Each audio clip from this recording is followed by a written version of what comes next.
Now, the official Suncoast weather with ABC7 meteorologist John Scalzi. Current conditions across the region are very comfortable.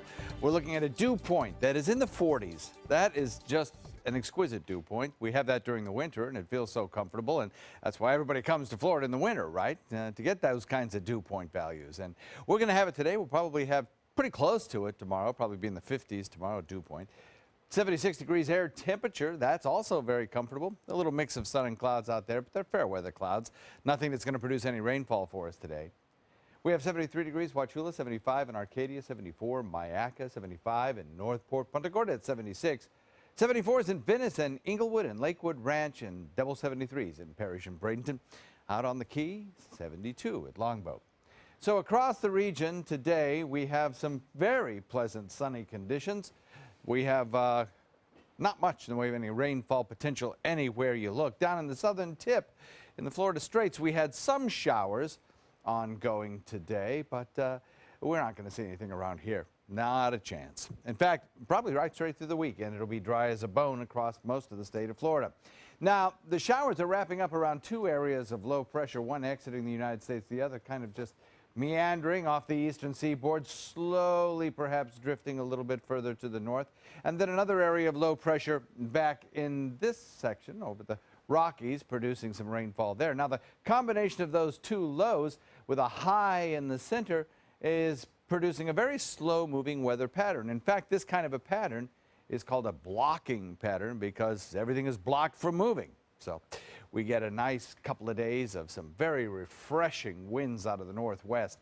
They won't be quite as strong as they were yesterday. Still have some rip current issues along area waterways, but we don't have the big small craft advisories that we had yesterday. We don't have the 8-foot seas, things like that. High pressure will continue to hold grip across the deep south and the Florida Peninsula over the next several days. That northwest wind will be rather consistent. It will shift a little bit to the northeast, and eventually as that high moves out into the Atlantic next week, we'll start to see a warm-up begin to take place. We'll warm a degree or two every day over the weekend just because the sunshine working on this air mass is going to start heating it up a little bit.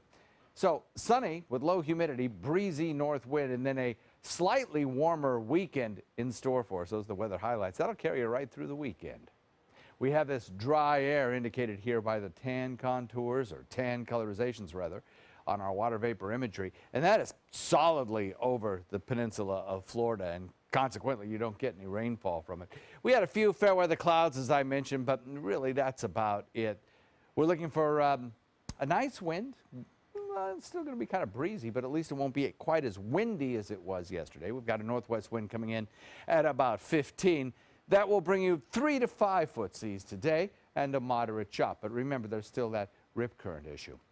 A couple tides left. We have right about now a high tide. A low tide comes at 8:16, followed by another high tide after the midnight hour at 2:16. And the official Suncoast forecast calls for a couple of degrees warmer each and every day for the next couple of days. Then we'll kind of top it out and leave it flat at about 85, 86 degrees for probably the entire remainder of next work week. Inland temperatures, though, could get pretty close to the 90 mark, Scott.